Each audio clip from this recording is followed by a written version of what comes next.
in terms of monetary policy, inflation, the trajectory, yes, you're absolutely right.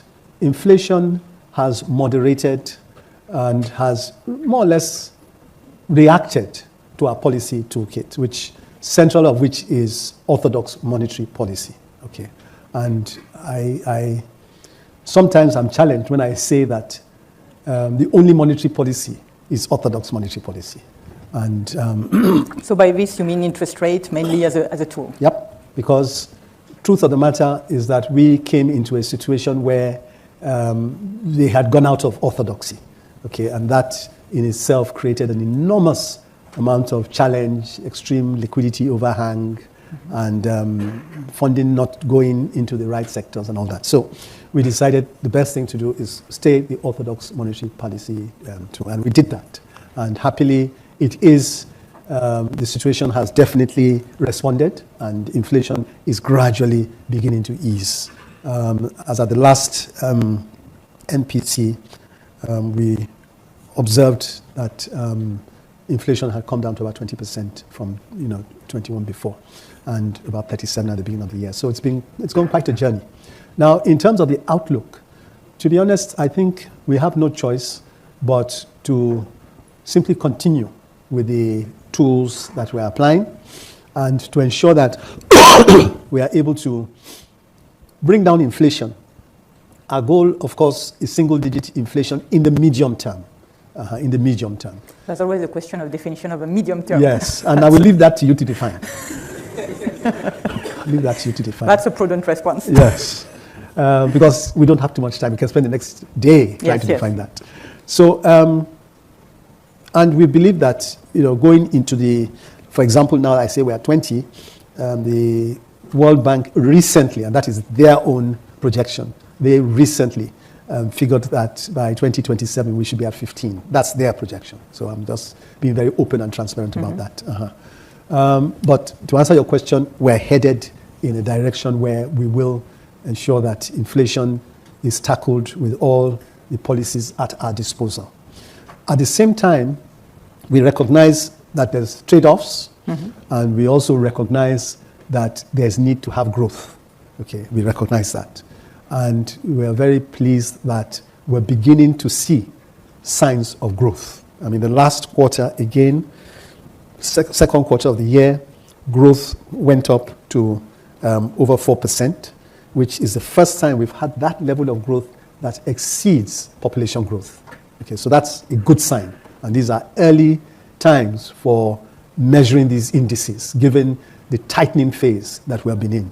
So we're pretty optimistic that going forward, we've done pretty much many of the more difficult reforms, and that the stage is set for an accelerated growth trajectory. The stage is set. Stability has come in place. Inflation is trending down. Growth is looking good, going up. Trade surplus, positive. So we're very, very positive about the future. Very good. So if we just come back 1 second to the question of reforms. So we know there has been some fiscal reforms, and so some of that is out of the way. There's also the foreign exchange market liquidity, so which is also very important. Yes. And I maybe you want to add a little bit on that, because I think it's a key element. It is. And then, of course, one could also think financial reform. Yes. And so I don't know if you want to tell us a little bit more about this type of reforms also that may be underway, and how, or if they interact with monetary policy, or if they are kind of independent in a way. Yes. FX, thank you for bringing that up, is key. And why is it key? Because in Nigeria, the transmission to monetary policy is so swift.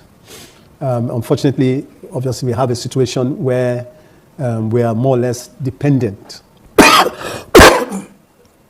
on foreign exchange. Okay, a lot of dependency on foreign exchange. Now, what has happened in the past couple of years, which is very, very important for anybody that is looking at Nigeria to understand, is that there has been a fundamental shift in the whole way foreign exchange is looked at and is managed.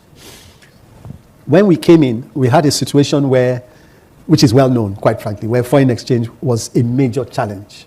People couldn't get hold of foreign exchange. There was a huge backlog of unpaid debts of about $7 billion. And daily requests could not be met. So it was a real crisis. And of course, the value of the currency was diminishing rapidly. And there was a lot of loss of confidence in the Naira. And that was also not made it wasn't helped by the fact that Nigeria maintained multiple foreign exchange windows. And the gap between the official exchange rate and the other exchange and the multiple exchange rates and the black market rate was just so significant that all you really needed to do was get an allocation of foreign exchange at the official rate, and that was it. So what we did is we carried out a number of certain reforms that helped to deepen the market, close those gaps, and increase liquidity significantly within the foreign exchange market. It was tough because what happened was that there was a massive devaluation, which in itself affected prices. Inflation went up big time. And it was a very, very difficult period, quite frankly. The response to that was that as the market began to understand that we were moving in a free market determined basis, willing buyer, willing seller, and we were going with the market as opposed to a situation where we're trying to fix or hold down the rate, the market responded accordingly. Now, that included some of the more transparent, because this is very important for markets, as you all know. The transparency of the market is very key. We embarked on using certain mechanisms that ensured that those who were trading in the market could see who was buying and who was selling, could come in and go out at ease, and it was not a problem, really. So when that started to happen, transparency started to come into that market, the flows started to come in, and the response was that the gap that I spoke about was closed, and some of that was highlighted by the earlier presentation, was closed. I think at one time the gap was as wide as maybe about 50, 60, 70%, and now it's down to barely 1 or 2%. So no incentive to look for funny ways of buying your foreign exchange. No need to do that. Okay. However, as I said, the rate had to find its own level, so it devalued, and now it's gradually finding a place where it's comfortable, which is fine, because that's really what we want.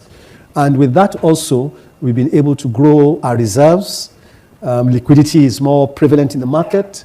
Buyers can come in. They've tested it a number of times. Those who are a bit skeptical, they've come in, they've been able to buy, they've been able to sell. They've seen foreign portfolio investors are a lot more comfortable now. They can see that the market does work, and it responds to willing buyer and willing seller, which is exactly what we want. And that brings about predictability, okay, even with respect to prices and what you ask about with respect to the monetary policy. It helps to anchor expectations, which in turn obviously affects inflation in one form or the other. So that has been relatively positive for us, and I think that has contributed in no small way to the gradual easing of inflation. It has definitely contributed in no small way to that. So we believe those particular reforms have been relatively successful. Now, even down to the retail side of things, because we shouldn't forget that ultimately all these reforms that we do, if it doesn't impact the man on the street, ultimately, then you really have to ask yourself, what are you doing?